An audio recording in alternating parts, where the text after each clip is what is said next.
Está acontecendo e você não pode impedir. Não é ilegal, é a história de Deus. Houve oposição à Revolução Americana e a todas as revoluções pelo mundo. Hoje há uma revolução em Israel que está retomando sua terra.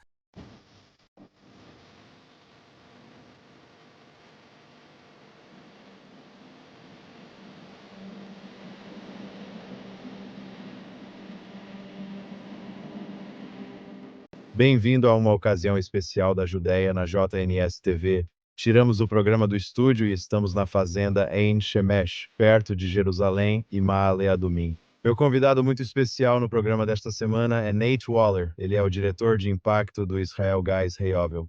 E vamos direto ao assunto. Nate, é ótimo ter você aqui. Josh, obrigado por me receber. É um verdadeiro prazer. Sabe, eu ouço seu programa há bastante tempo, nos últimos anos. Quero dizer, você está no ar há um bom tempo. Então, obrigado. Eu agradeço. Então, vamos começar perguntando o que é o Israel Guys, ou talvez eu devesse perguntar quem são os Israel Guys. Isso mesmo. Então, tudo começou com meu pai. Nós éramos agricultores orgânicos no Tennessee, e meu pai fez sua primeira viagem a Israel em 2004, e pela primeira vez viu a Bíblia se cumprir bem diante dos olhos dele. Ele viu os profetas em um vinhedo. O dono abriu a Bíblia e leu o versículo sobre o vinhedo nas montanhas de Samaria. Meu pai pensou: o que estou fazendo? Por que estou plantando tomates e batatas no Tennessee? Foi assim que tudo começou. Viemos servir e fazer trabalho voluntário nas fazendas, abençoando agricultores da Judéia e Samaria. Não cruzamos a linha verde, pois é perigoso. Ficamos deste lado. Tel Aviv? Isso mesmo. Muito perigoso em Tel Aviv. Quero dizer, na verdade, literalmente, sabe, eu falo isso como uma piada, mas quando os foguetes estavam caindo, literalmente, aquela era a parte perigosa do país. Judéia e Samaria eram a área mais segura de Israel naquela época. Então começamos a vir, trazendo voluntários para ajudar os fazendeiros, e com o passar dos anos havia cada vez mais notícias falsas circulando por aí. Percebemos reportagens equivocadas rotulando os colonos da Judéia e Samaria e pensamos, precisamos mostrar a história real. Assim, por meio do serviço, criamos o canal Israel Guys no YouTube e passamos a publicar conteúdo mostrando. Essa é a verdadeira história, o que acontece de fato no local. Nós vivemos e presenciamos isso, fazemos parte. Portanto, mostramos os dois lados. Ajudamos os fazendeiros e inspiramos o mundo a apoiar Israel. Essa é a nossa missão. Esse é o nosso objetivo. E é isso que fazemos aqui. Com certeza vamos falar mais sobre isso, mas quero começar pelas fazendas. Quero dizer, estamos aqui, paisagens lindas, deserto da Judéia, e eu quero saber sobre essa fazenda específica onde estamos hoje. E, em geral, por que as fazendas são tão importantes? Por que esse é um assunto tão crucial na realidade de hoje? Com certeza. Sabe, acho que podemos olhar para a política. Vamos direto para a política aqui. O que está acontecendo no mundo? O mundo inteiro está em polvorosa por causa das fazendas na Judéia e Samaria. Isso não faz sentido. Quem liga para fazendas, nunca vejo matérias sobre vinhedos na Califórnia. Não vejo matérias sobre fazendas de gado na Venezuela ou em outros lugares. Esse não é o ponto. Mesmo assim, essas fazendas estão virando manchete mundialmente. Mas por quê? Não faz sentido. Elas estão sendo sancionadas, como mencionamos antes. Eles estão sendo sancionados por órgãos internacionais, inclusive agora. O Canadá sancionou vários fazendeiros parceiros. Infelizmente, essas sanções limitam automaticamente quem temos permissão para ajudar, como fazendeiros com apenas 20 ou 30 ovelhas. Eles estão numa colina com a família e sendo sancionados. Isso faz diferença. Fecham as contas bancárias deles, fecham tudo. Eles não conseguem operar. Mas por quê? E acho que essa é realmente a questão de por que a agricultura é tão crítica aqui e por que o mundo se importa com a agricultura. E na verdade o que eu acredito é que tudo se resume à Bíblia. Esse é o fundamento do porquê isso importa. Deus disse que há 5 lugares em Israel onde ele faz uma aliança com os patriarcas, Abraão, Isaque e Jacó. Se você é cristão, se você é judeu, não importa. Esse é o fundamento da nossa fé. Tudo começa nestes 5 lugares. A promessa de Deus a Abraão se inicia em El Moré. Ele faz uma promessa em 4 partes. Serei seu Deus. Vocês serão o meu povo. A terra em que você está será sua e de seus descendentes para sempre. E número 4, as nações podem fazer parte da história. Eu abençoarei aqueles que te abençoarem. Essa promessa de 4 partes é transmitida a Isaque e depois a Jacó. O segundo local dessa promessa é Betel. Ele faz essa promessa novamente em Jerusalém, de novo em Hebron. E o 5º lugar é em Gerar. Onde fica Gerar? Faixa de Gaza. Então temos 4 lugares. 4 deles ficam em Jerusalém, na Judéia e em Samaria. E o 5º é em Gerar. Então, se olharmos isso em um mapa moderno, é Jerusalém Oriental, a Cisjordânia e a faixa de Gaza. Agora tudo faz sentido. Toda essa guerra passa a ter lógica. Isso é sobre a veracidade da palavra de Deus. A batalha é sobre isso. A palavra de Deus está se cumprindo agora. O povo judeu está voltando para a terra que Deus lhe prometeu há 3.000 anos. É isso mesmo que está acontecendo? Eu acredito que sim, e estou vendo isso de perto com esses fazendeiros. Eles estão voltando para tomar posse da terra que Deus lhes deu e o mundo não gosta disso. Porque se isso for verdade, isso é um problema para a China, isso é um problema para os Estados Unidos, isso é um problema para o mundo inteiro. Existe um Deus e ele está trazendo seu povo de volta para casa. E eu acredito que essa é a guerra que está acontecendo. Sério, se a gente ampliar um pouco a visão e olhar para isso, podemos falar sobre isso, aquilo e sobre se eles fizeram isso ou aquilo, mas eu acho que, no fim das contas, o que importa mesmo é se a palavra de Deus é verdadeira ou não. É isso, essa é a nossa base? É daqui que tudo vem. Acredito que esse é o motivo simples dessas fazendas serem tão controversas e atraírem tanta atenção internacional. Eu não poderia concordar mais com você em relação aos motivos ideológicos, teológicos, bíblicos e históricos. Mas eu quero que você explique para as pessoas que talvez não estejam familiarizadas com o que realmente acontece nas fazendas de uma perspectiva prática. O que esses fazendeiros estão fazendo? As ovelhas? Estamos aqui fora. Estamos vendo galinhas e estamos vendo. Vamos falar sobre o projeto em que você está envolvido aqui nesta fazenda específica, construções sendo erguidas, agricultura e animais. Explique na prática o que essas fazendas fazem desde bem cedo de manhã até bem tarde da noite. De forma prática, esses agricultores estão vindo para cá. A área foi dividida em A, B e C pelos acordos de Oslo. A área C, que está sob jurisdição de Israel, sob controle israelense, sob controle militar israelense, eles estão nessas áreas. Todas essas fazendas que estamos ajudando estão dentro da área C, e tem um pouco de política envolvida nisso, mas essas fazendas estão sendo implantadas, elas estão sendo estabelecidas nessa área. Eles não estão roubando terras palestinas. Isso não ocorre. Eles apenas ocupam áreas permitidas sob controle israelense. Eles chegam, constroem fazendas nesses locais e geralmente são famílias jovens, com 2 ou 3 filhos pequenos. Algumas são maiores ou mais velhas. Alguns deles são adolescentes que estão saindo para começar essas fazendas. Mas eles estão se estabelecendo com ovelhas, vacas. Essa fazenda onde estamos agora é uma fazenda orgânica. Eles cultivam vegetais. Também tem uma fazenda de ovelhas bem ao lado. Tem 2 irmãos aqui que estão trabalhando juntos e mantêm presença nessa terra. Então, bem cedo de manhã, eles se levantam, levam as ovelhas para o pasto, voltam durante o calor do dia e as levam de volta ao entardecer, além de cultivar produtos orgânicos. Eles têm oliveiras, olivais orgânicos aqui, vegetais orgânicos estão crescendo, eles têm pequenas criações de galinhas, esse tipo de coisa acontecendo. E sim, é realmente um retorno à terra, um retorno à maneira antiga, como os judeus viveram aqui por milhares de anos. E eles estão voltando a isso.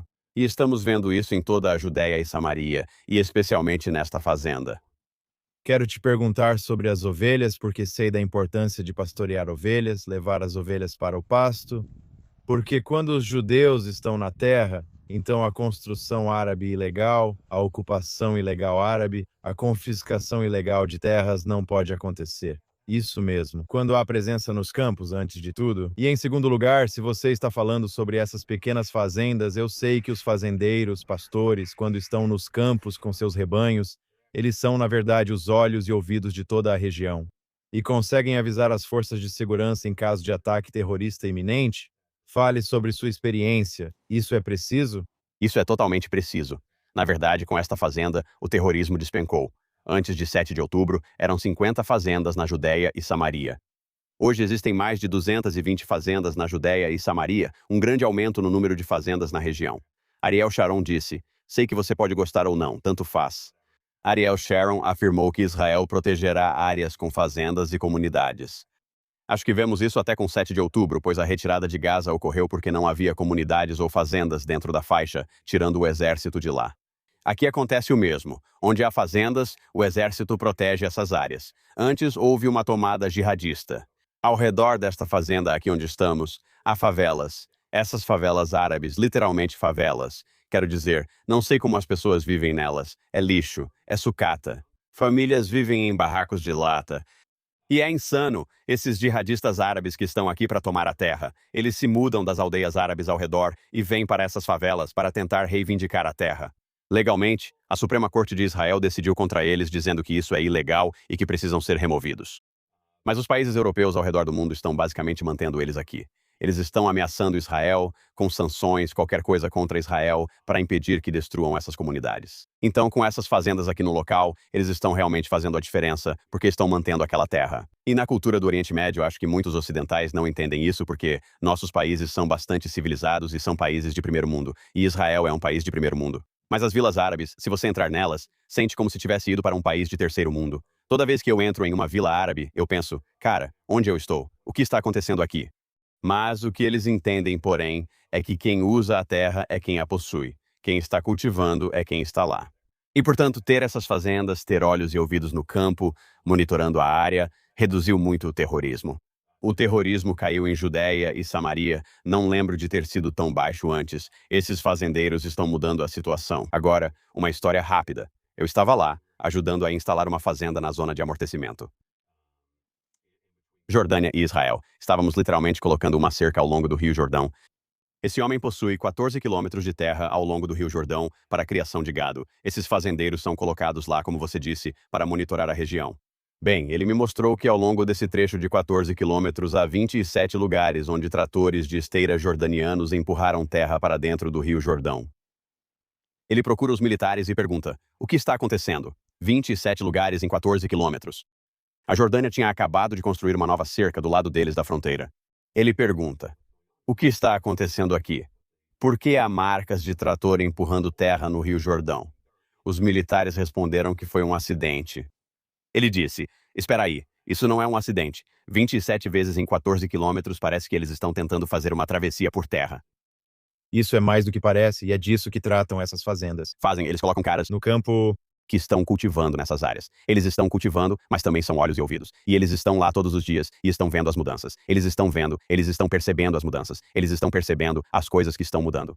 E Bezrat Hashem, com a ajuda de Deus, eles vão conseguir evitar que algo como o 7 de outubro aconteça, pois essa preparação serve para isso. São 27 pontos de travessia e um forte. Isso é só em 14 quilômetros. Não sei como é o resto do rio, mas se há 27 nesses 14 quilômetros, quantos existem no restante? E que tipo de travessia isso parece ser vindo da Jordânia? Essa é a fronteira mais longa de Israel e, na verdade, a fronteira mais insegura de Israel em toda a região. Então, aquele fazendeiro parado ali vendo isso permite que eles reajam e se preparem para esse tipo de cenário. como você responde, seja na sua posição de fazendeiro, seja como um dos caras de Israel, aqueles que afirmam que Israel está ocupando ilegalmente essa área? Acredite ou não, infelizmente há alguns israelenses que pensam assim. E claro, a União Europeia, que está contribuindo, construindo ilegalmente na área, como você vê e em outros lugares.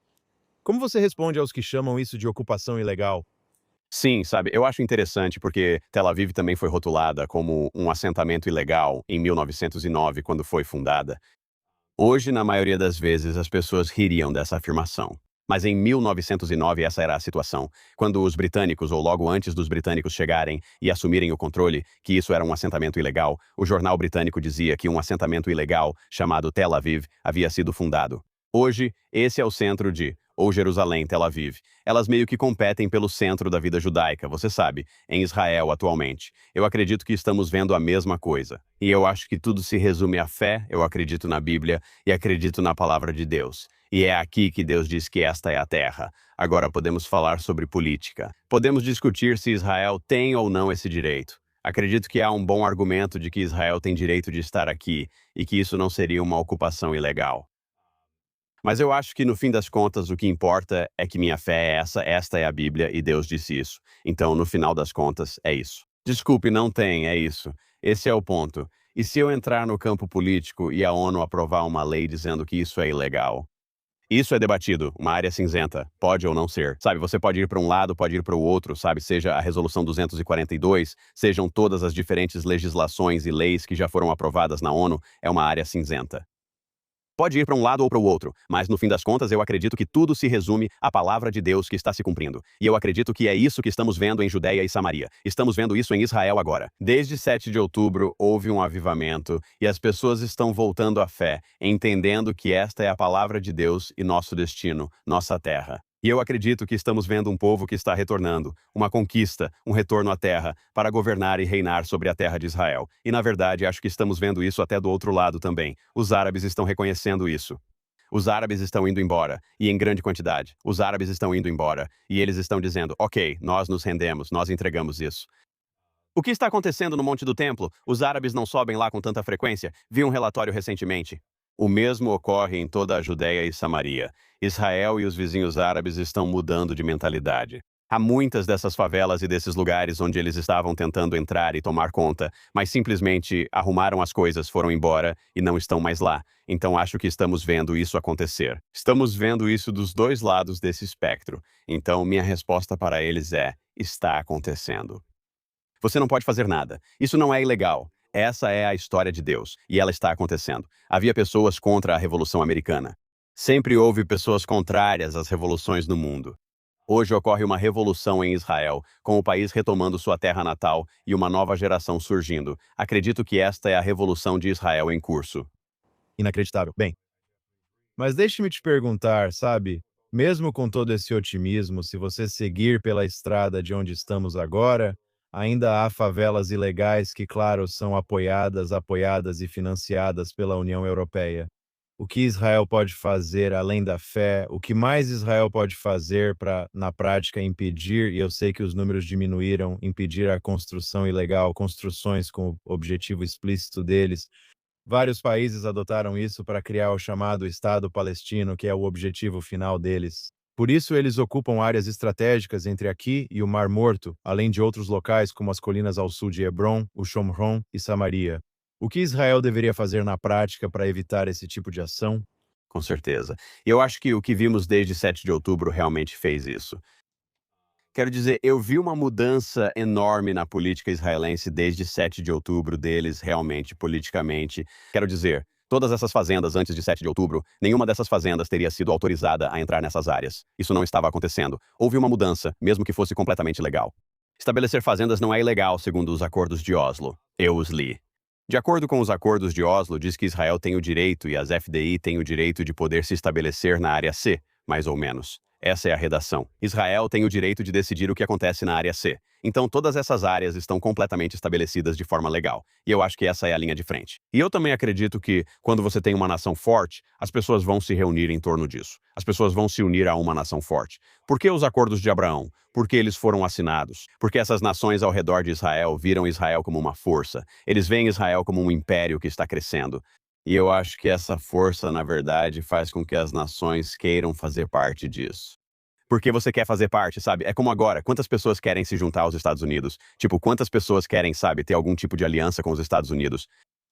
Muitos, porque os Estados Unidos são essa superpotência. E eu acho que Israel está se tornando essa superpotência no Oriente Médio, e quanto mais Israel se fortalece, quanto mais Israel realmente se impõe com um pouco de coragem e enfrenta esses jihadistas que tentam tomar o controle, então as nações ao redor vão apoiar isso. Elas vão querer fazer parte disso. As nações europeias vão querer fazer parte disso. Os Estados Unidos em todo o mundo vão querer fazer parte disso. E estamos vendo isso até agora no mundo da tecnologia. Há grandes empresas de tecnologia que estão investindo em Israel. Apesar da propaganda contra Israel, ainda dizem: vemos algo acontecendo lá e queremos fazer parte disso. Estamos observando esse lado. Por outro lado, estamos vendo toda essa propaganda dizendo que Israel é uma nação monstruosa, louca, mas as pessoas que realmente estão prestando atenção sabem a diferença e conseguem enxergar a diferença.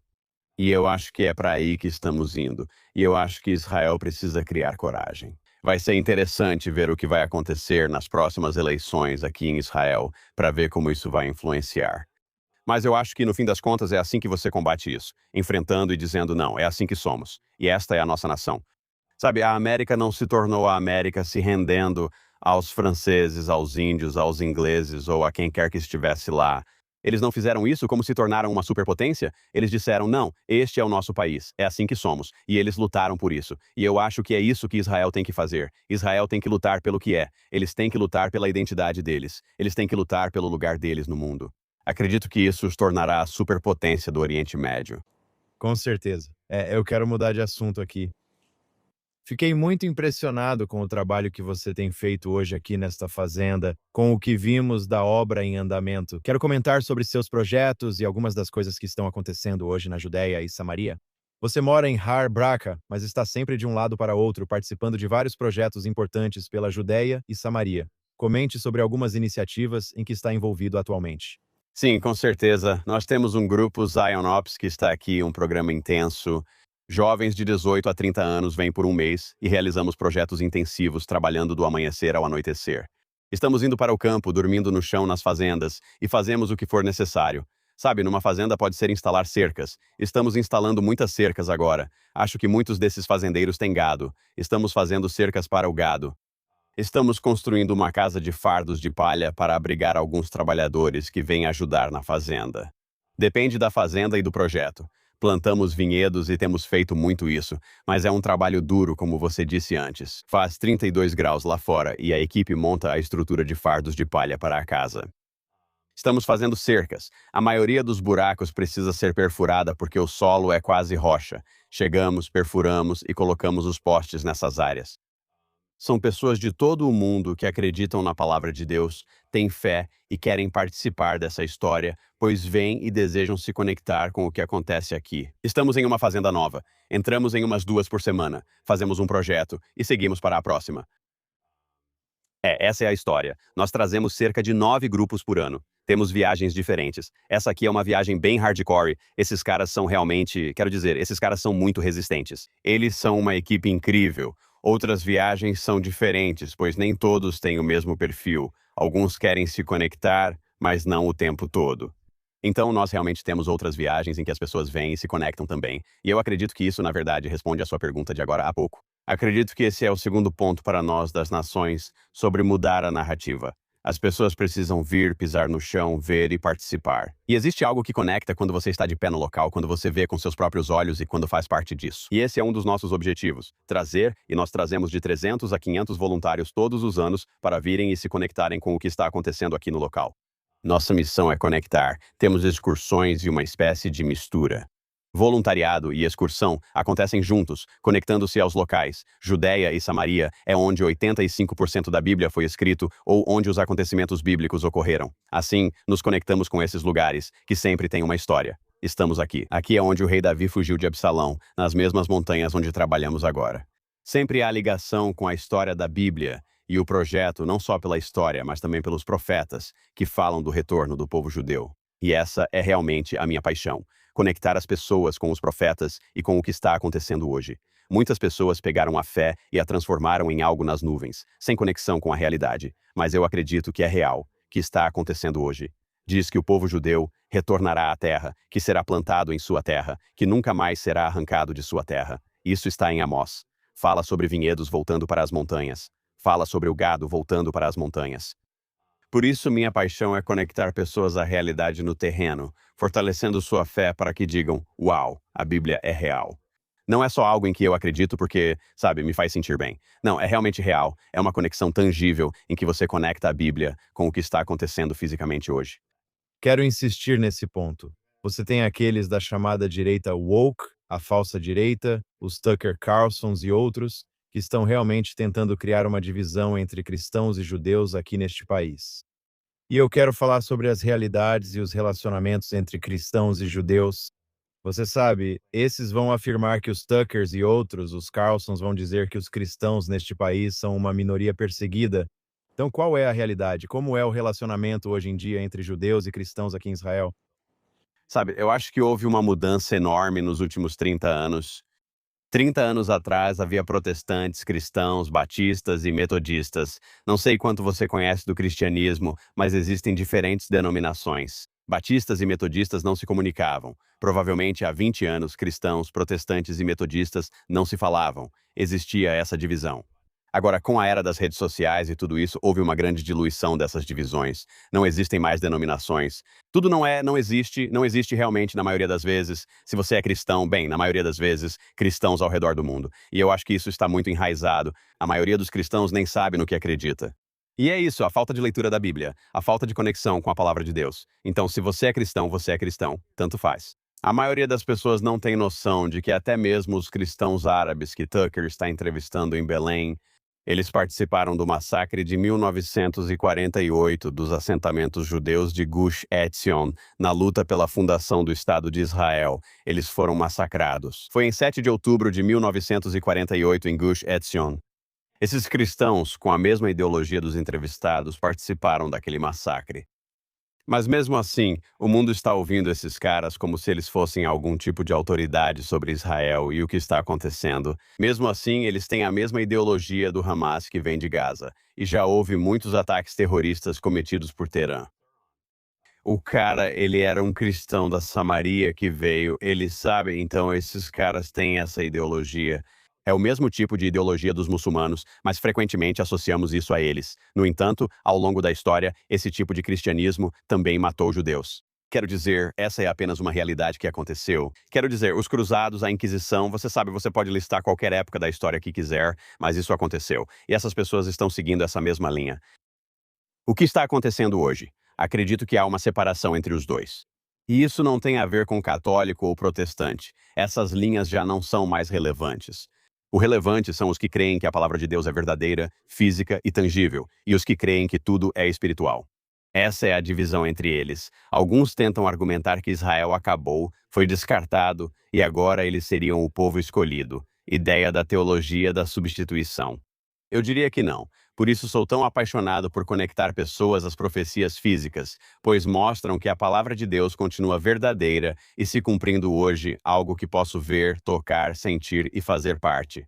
Ao falar do dia, concluímos um projeto próximo, no Vale de Acor. E Isaías literalmente diz que as vacas vão mais uma vez voltar ao Vale de Acor. Fica logo ali do outro lado da colina. Claro.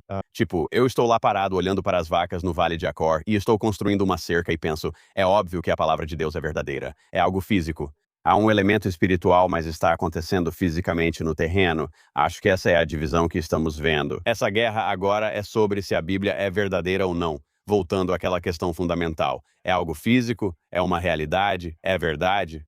Ou é algo espiritual nas nuvens? E pelo que eu vejo, é uma realidade física acontecendo aqui no terreno, agora mesmo, hoje. Acho que é isso que eu diria a eles. Eles afirmam: vejo, toco, sinto. Como discutir com isso? É uma realidade. Eles estão tentando criar uma narrativa que é totalmente diferente disso, mas ainda assim, é isso que eu estou dizendo aqui no local. Mas infelizmente isso influenciou, de acordo com os números, a próxima geração de cristãos, até mesmo na comunidade evangélica nos Estados Unidos. Sei que muitos estão preocupados com o futuro e aceitam essa narrativa dos Tucker Carlson, Candace Owens e outros. E eu mesmo estou muito preocupado com isso. Eu vejo um dos maiores problemas de tudo isso porque nós perdemos a educação na comunidade cristã e isso faz com que tudo fique cinza. E assim que algo se torna incerto, se alguém fica inseguro sobre alguma coisa e a situação fica um pouco hostil, então as pessoas se retiram da conversa. Sabe, fica desconfortável, né? Se a conversa fica desconfortável, as pessoas se retiram. E esse é um problema real que estamos enfrentando na América. As pessoas simplesmente dizem, eu não sei. Então elas estão fugindo da questão. Talvez algumas dessas coisas sejam verdade, talvez sejam, e eu acho que isso é um problema real. Como combater isso? Eu acho que, olhando para o futuro, vamos ver uma época em que a autenticidade vai reinar. Porque agora estamos na era da IA, estamos na era dos bots, estamos na era do sabe-se lá o quê. Tucker Carlson tem mesmo 12 milhões de seguidores. Talvez sim, talvez não. Ele é mesmo tão influente quanto pensamos? Talvez, talvez não. Nós realmente não sabemos. Quem quer que tenha dito isso disse mesmo ou não disse. Sabe, por causa da IA, desses vídeos e de todas essas coisas que estão surgindo, de toda essa informação, eu acho que uma das coisas que vamos enfrentar em breve é que as pessoas vão querer autenticidade, interações presenciais, conexões com pessoas reais. E eu acredito que esse vai ser o futuro da comunicação, que vai se afastar da internet. Essa é a minha previsão. É isso que eu acho que está por vir. E eu acho que a forma de combater isso é que precisamos estar presencialmente e nos conectar com as pessoas de verdade, porque eventualmente as pessoas vão começar a perceber que não podem confiar nisso. Elas não podem confiar na internet. Elas não podem confiar no que está por aí, porque é tudo muito aberto e não há como verificar o que é verdade e o que não é. Sabe, pelo que eu ouço, eu não estou muito nesse mundo tecnológico, mas pelo que eu entendo, esse negócio de bot é insano. Tipo, está influenciando a cultura, está conduzindo tudo. Conversei com um profissional outro dia que comentou sobre quando o Irã ficou 11 dias fora do ar na guerra e 40 mil contas do Twitter sumiram da plataforma. Essas contas estavam incentivando a Escócia a se separar, ou seja lá o que for. Acho que era a Escócia querendo se separar, ou a Inglaterra, enfim, para sair da União Europeia. Mas eles estavam falando sobre como todos esses perfis estavam especificamente mirando nessa questão na Inglaterra a partir do Irã. Tipo, eles estão influenciando políticas a partir desses países árabes, da Rússia, da China, de onde for. Eles estão influenciando isso por meio desses bots e de todo esse sistema. Então, isso é assustador por um lado. Por outro lado, eu acho que as pessoas eventualmente vão começar a perceber isso e vão começar a dizer: espera aí, isso pode não ser verdade. Agora, isso não elimina a questão. O que precisa acontecer é que nós temos que estar lá para responder essas perguntas quando as pessoas começarem a perceber isso. E eu acho que é para esse caminho que estamos indo. E temos que ser uma fonte confiável que possa dizer: não, isso aqui é a verdade e esse é o caminho a seguir. Eu acho que estamos vendo uma narrativa, até mesmo com o nosso canal, que está sendo direcionada para a geração mais velha. E eu vejo que eles estão tentando influenciar a geração mais jovem com essa narrativa. Acredito que os Estados Unidos e o mundo ocidental enfrentarão tempos difíceis. Como será para Israel? Não sei, mas acho que haverá um ciclo. As coisas são em espiral. Nos anos 70, falei sobre Ariel Sharon. O livro do bebê acabou de abordar isso. Acabei de ler aquele que fala sobre como os tempos eram difíceis nos anos 70 e 80 por causa da pressão internacional de todo o mundo. Mas eu sinto que isso acontece em espiral. A questão é, até onde essa espiral vai antes de voltarmos? Onde vamos parar antes das coisas melhorarem? E eu acho que esse é o nosso trabalho. Estar lá, pressionar e tentar não deixar que vá tão longe, sabe? Trazer de volta. Estamos com pouco tempo. Nate, agradeço por deixar um pouco de lado seu projeto de construir uma casa nesta fazenda para conversar. Quero te dar espaço para falar livremente. Qual é a sua mensagem? Qual é a mensagem que você quer que qualquer pessoa assistindo isso agora leve consigo da sua fala? Uau! Sabe, acho que a minha mensagem é que eu meio que já compartilhei um pouco sobre isso antes, mas realmente que Israel é um império em ascensão no mundo. Não só no Oriente Médio, mas no mundo. Eles estão entre os 5 exércitos mais fortes e são um dos países mais felizes. Tem tantas coisas acontecendo em Israel que eu prevejo que isso vai crescer. Isso está ganhando força e vai continuar crescendo. Então, se você quer estar no time vencedor, se você quer se conectar ao que Deus está fazendo no mundo, nós sabemos o final da história. Nós sabemos que Israel vence. Pode ser que venham tempos difíceis pela frente, mas sinceramente, olhando para os profetas, aqueles que não se juntarem vão ter problemas. Então, junte-se ao time vencedor. Esteja do lado certo da história e una-se a Israel da maneira que puder. Junte-se ao povo judeu. Venha, sirva, abençoe e fortaleça as comunidades judaicas na sua região, onde quer que seja. Sim, esse é meu desafio ao mundo e a todos assistindo. Se você é judeu, volte para casa. Volte para a terra de Israel. Eu não sei o que você está fazendo fora da terra de Israel, mas acredito que chegou a hora de voltar, de se restabelecer. Acredito que isso proclamará a palavra de Deus ao mundo quando o povo judeu retornar à terra. Essa é uma ótima mensagem. E vamos encerrar com isso. Muito obrigado, Naor. Muito obrigado pelo seu tempo. Obrigado por todo o trabalho sagrado que você faz aqui construindo a terra de Israel e contribuindo para o futuro do Estado de Israel e do povo judeu. Muito obrigado. Uau! Obrigado, Josh. Obrigado por me receber no programa. Esta edição do Judication foi muito especial. Levamos o programa para fora do estúdio nesta semana. Muito obrigado por se juntar a nós. Um agradecimento especial ao Tamir Platzman, nosso fotógrafo extraordinário durante a viagem. E claro, quero agradecer a todos no estúdio da JNS, nossa produtora, Bárbara Kamenov, Yuri Zveretsky, gerente de estação, Zach Sickerman, Ryan Lifshitz e todos os outros editores da JNS TV. Deixem um super obrigado para a gente. Inscrevam-se. E não se esqueça de acessar jns.org para as notícias mais recentes de Israel, do Oriente Médio E de todo o mundo judaico. Nos vemos na próxima semana aqui no Judea Cation. na JNS TV.